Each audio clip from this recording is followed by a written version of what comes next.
Everyone, welcome back to science with Neha. तो आज हम शुरू करेंगे नया चैप्टर क्लास 9 का, जो कि है आपका force and laws of motion, जो आपके एनसीईआरटी बुक में चैप्टर 9 है। तो चलिए समझते हैं आज फोर्स के बारे में और उसके कुछ लॉज को हम डिस्कस करेंगे। तो सबसे पहले बात करें फोर्स की, तो वही फोर्स क्या चीज़ है या क्यों पढ़ रहे हैं, ठीक है, कि कहाँ पे इम्पोर्टेंस है, कहाँ ये काम आता है, क्या करता है फोर्स, ठीक है। तो बात करें भाई, जैसे कोई बॉल रखी है, ठीक है, कोई भी ग्राउंड पे बॉल रखी है, तो क्या वो अपने आप चलने लगेगी कि वो ग्राउंड पे जस्ट रखी है और आप उसे बैठे देख रहे हो कि हाँ ये चलेगी चलेगी चलेगी, तो क्या ऐसा होगा कि वो अपने आप चलने लगेगी? ऐसा तो नहीं होगा, ठीक है। आपको कुछ एफर्ट करने पड़ेंगे, आपको उसको पुश करना पड़ेगा, ठीक है। आप उसको क्या करोगे, आप अपने पैर से उसको किक करोगे, तो कुछ ना कुछ एफर्ट्स आपको करने पड़ते हैं। तो नॉर्मली क्या माना जाता है कि भाई जो एक नेचुरली एक जो स्टेट है, पहले यही था कि नेचुरली जो स्टेट है कि ऑब्जेक्ट्स की क्या है कि वो रेस्ट पे आना चाहते हैं, रेस्ट पे रहना चाहते हैं। तो आपको उस स्टेट को बदलना है तो क्या हमें एक फोर्स लगाना पड़ेगा, मतलब कुछ एफर्ट्स करके उसको पुश पुल या हिट करना पड़ेगा, तो वो मूव होगी। या कोई बॉल आपकी ग्राउंड पे है, आपने उसको पुश करा, थोड़ी देर बाद वो क्या होगी, वो रुक ही जाएगी, रेस्ट पे ही आ जाएगी बाद में, ठीक है। तो जो ये एफर्ट्स हैं जो किसी चीज़ की स्टेट को बदल रहे हैं, स्टेट ऑफ मोशन को बदल रहे हैं, पुश या पुल लगा के, उसको बोला जाता है क्या, फोर्स। तो फोर्स की बात करें कि भाई फोर्स क्या है आपका, तो कोई भी ऑब्जेक्ट है, उस ऑब्जेक्ट पे जो एक पुश या पुल लगा है, पुश और पुल ऑन एन ऑब्जेक्ट, इसको कहा जाता है फोर्स। भाई ग्राउंड है, इस पे कोई बॉल रखी है, अब अपने आप से तो मूव नहीं होगी, इसको जब आप कुछ पुश करोगे, आप किक करोगे, तभी ये मूव होगी, ठीक है। तो हम क्या कह सकते हैं, हमारा जो पिछला चैप्टर था क्लास 9 का, वो था मोशन, कि भाई पोजीशन, टाइम के साथ कैसे एक ऑब्जेक्ट अपनी पोजीशन बदलता है।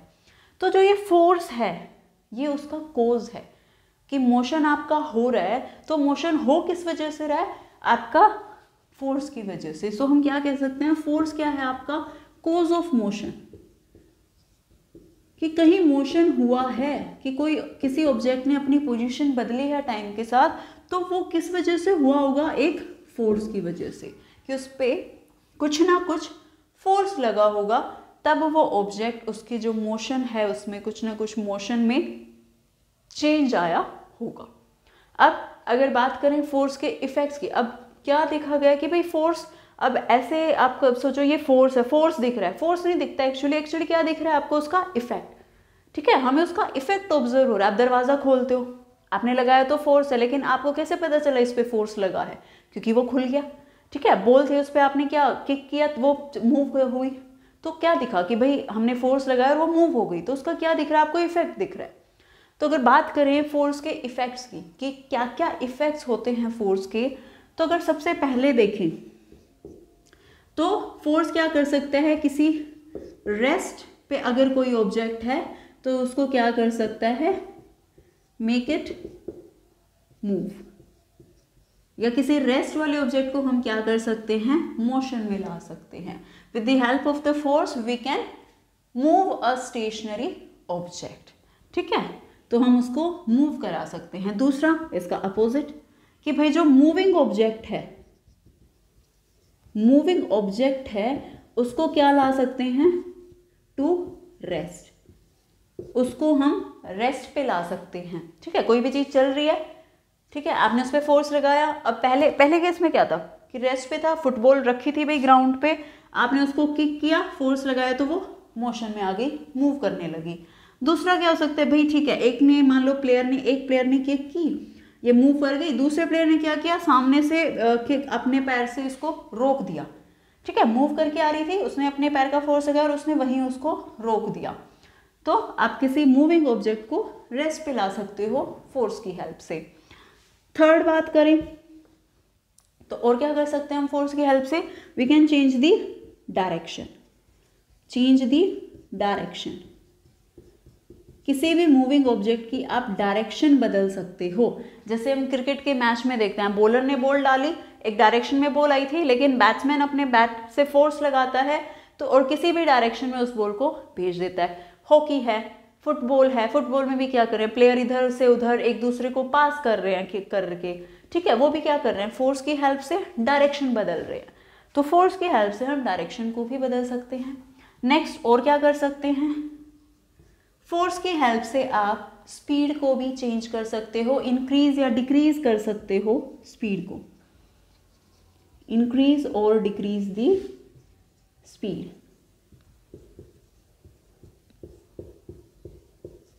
भाई आप साइकिल चला रहे हो, ठीक है, क्या क्या पीछे से आपका फ्रेंड आया, उसने आपको पुश करना शुरू कर दिया, क्या होगा, आपकी स्पीड बढ़ जाएगी। या क्या किया उसने, पीछे से पुल करना, पीछे से उसने खींचना शुरू कर दिया, ठीक है, एक तो आपको हेल्प कर रहा, पहले क्या कर रहा था, आपको धकेल रहा था आगे की तरफ, तो आपको क्या कर रहा था, स्पीड आपकी बढ़ रही थी, ठीक है, उसने पुश किया, धकेला आपको, तो आपकी स्पीड बढ़ गई। लेकिन वही साइकिल को हम पीछे खींचने लगे, ठीक है, आप पुश कर रहे हो, पुल कर रहे हो आप, तो क्या होगा, आप पैडलिंग कर रहे हो और आपको कोई पीछे से खींचने लगे, पुल करने लगे, तो क्या होगा, आपकी स्पीड कम हो जाएगी। तो फोर्स की हेल्प से हम स्पीड को इंक्रीज या डिक्रीज कर सकते हैं, स्पीड को भी चेंज कर सकते हैं। और क्या कह सकते हैं भाई, फोर्स की हेल्प से we can change the shape and size,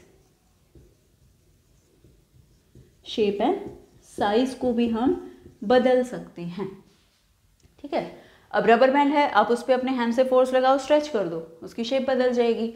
balloon है, गुब्बारा है, आप उसको अपने हैंड्स के बीच प्रेस करो, फोर्स लगा रहे हो अपने हाथों से, उसकी शेप बदल जाएगी। या घर में जब मम्मी रोटी बनाती हैं, हम आटा लेते हैं और उसको जब बेलते हैं तो क्या उसकी शेप बदल जाती है, क्योंकि आप फोर्स लगा रहे हो, ठीक है। तो फोर्स किसी भी ऑब्जेक्ट की शेप या साइज को भी बदल देता है। जैसे क्ले से बच्चे कुछ कुछ बनाते हैं, ठीक है, तो क्या करते हैं, वो फोर्स लगाते हैं, उसके शेप और साइज को बदलते हैं। तो ये कुछ इफेक्ट्स हैं जो हमें फोर्स की वजह से देखने को मिलते हैं।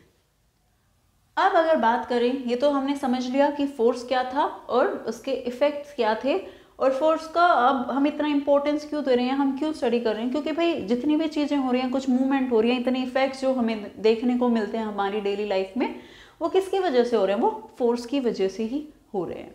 अब समझते हैं, अब मैंने कहा भाई, हमने जो स्टार्टिंग में एक बात पढ़ी कि जो फोर्स है वो कॉज ऑफ मोशन है, उसकी वजह से मोशन होता है किसी भी ऑब्जेक्ट में। तो अब बात करते हैं, क्या सारे फोर्सेस मोशन कॉज कर सकते हैं या नहीं। तो इस बेसिस पे दो तरह के फोर्सेस हमारे होते हैं, एक हम कहते हैं बैलेंस्ड फोर्सेस, दूसरे आते हैं हमारे अनबैलेंस्ड फोर्सेस। अब क्या फर्क है दोनों में, क्या होते हैं बैलेंस्ड और अनबैलेंस्ड फोर्सेस। तो बैलेंस्ड की बात करें तो बैलेंस क्या होता है, संतुलन, कि भाई जो बराबर हो, ठीक है। तो बैलेंस फोर्सेस में क्या होगा आपका, जब कोई भी ऑब्जेक्ट आपका है, अगर उस पे जो नेट रिजल्टेंट है सारे फोर्सेस का, उस पे जो फोर्सेस लग रहे हैं, ठीक है, उस पे क्या हो रहा है, जितने भी फोर्सेस उस पे लग रहे हैं, अगर उनका नेट रिजल्टेंट क्या है, 0, ठीक है। क्या मतलब, एक दूसरे को वो आपस में कैंसिल करके उस पर ओवरऑल जो फोर्स लग रहा है वो क्या है, 0 है। तो ऐसे फोर्सेस को हम क्या कहते हैं, बैलेंस्ड फोर्सेस। वहीं अनबैलेंस की बात करें तो अनबैलेंस मतलब संतुलन नहीं है, कुछ ना कुछ कम या ज़्यादा है, एक तरफ कम या एक तरफ ज़्यादा है। तो अनबैलेंस में क्या होगा, जो फोर्सेस आपके लग रहे हैं, जो फोर्सेस लग रहे हैं इस ऑब्जेक्ट पे, उनका जो नेट रिजल्टेंट है, net resultant is not equal to 0। यहां जो नेट रिजल्टेंट है वो 0 नहीं होगा, मतलब कुछ ना कुछ फोर्स यहाँ पे एक तरफ ज़्यादा या कम है। से फॉर एग्जाम्पल हम बात करें कि भाई यहाँ क्या हो रहा था, अगर दो फोर्सेस की बात करें हम, कि इधर से भी इस ऑब्जेक्ट पे 10 न्यूटन फोर्स लग रहा है, इधर से भी 10 न्यूटन फोर्स लग रहा था। तो चलो उससे पहले क्या समझते हैं, फोर्स लग रहा है, लेकिन ये नेट रिजल्टेंट जो लिखा है, कि ये कैसे हमें पता चलेगा ये 0 है या नहीं है, क्योंकि बहुत से फोर्सेस लगते हैं।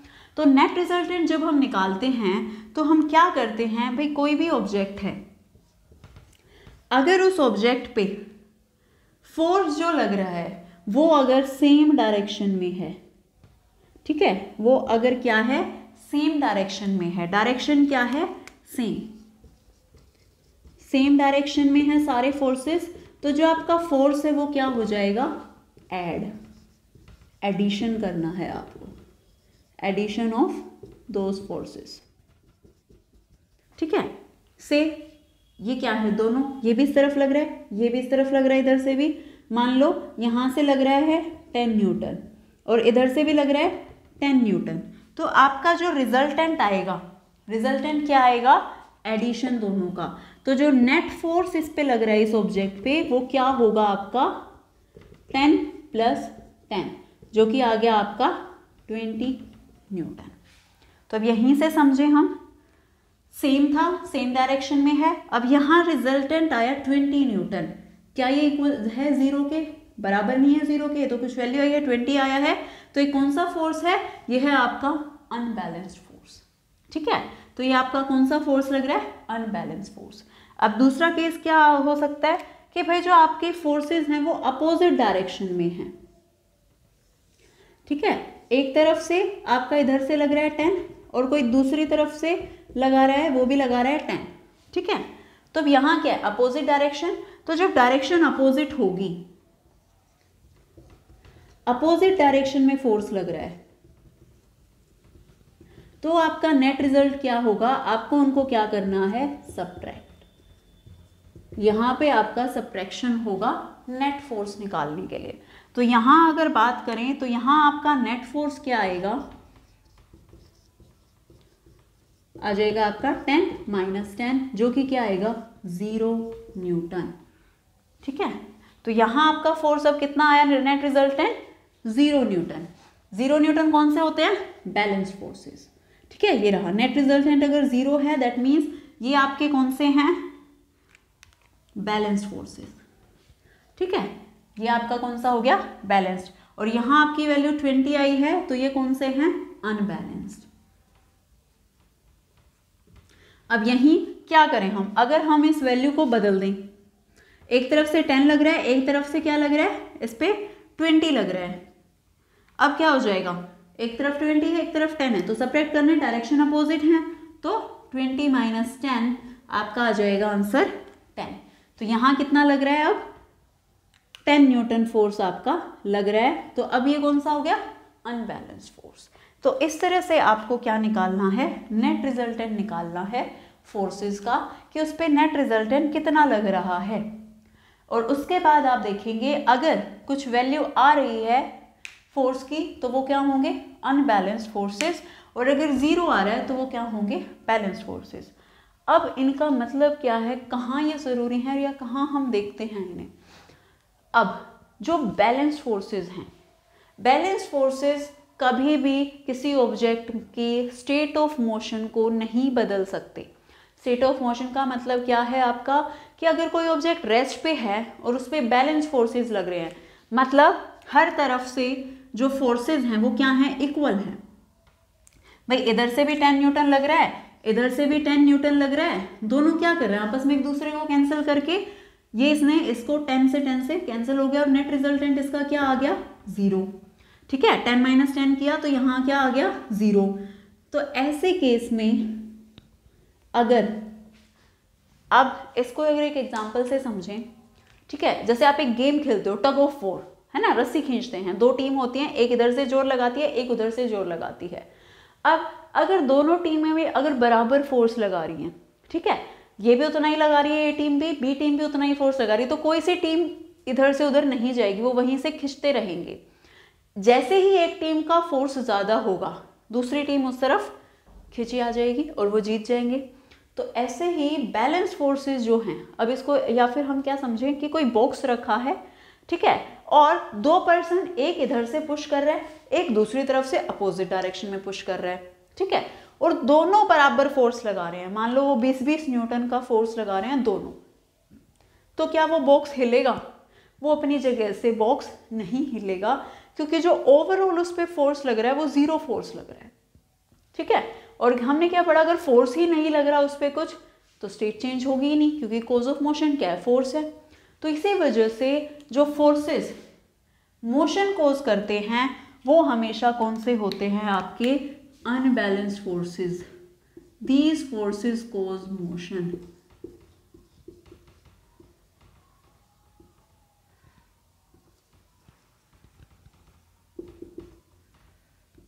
तो हम क्या कह सकते हैं, चेंज इन स्टेट, जो स्टेट चेंज है वो किस वजह से हो गए, अनबैलेंस फोर्सेस से। मतलब रेस्ट में है, मोशन में लाना है, तो फोर्सेस क्या होने चाहिए, अनबैलेंस होने चाहिए। और अगर मोशन से रेस्ट में लाना है तो भी फोर्सेस क्या होने चाहिए, अनबैलेंस्ड होने चाहिए। तो ये था कंसेप्ट बैलेंस्ड और अनबैलेंस्ड फोर्सेस का। तो आज की क्लास में हमने समझा फोर्स के बारे में कि होता क्या है, इफेक्ट्स क्या हैं, और उसकी दो टाइप की, अनबैलेंस्ड और बैलेंस्ड फोर्सेस। तो मिलते हैं नेक्स्ट वीडियो में। तब तक अगर कोई डाउट हो इससे रिलेटेड तो आप उसको कमेंट कर सकते हैं। Till then take care everyone and bye bye.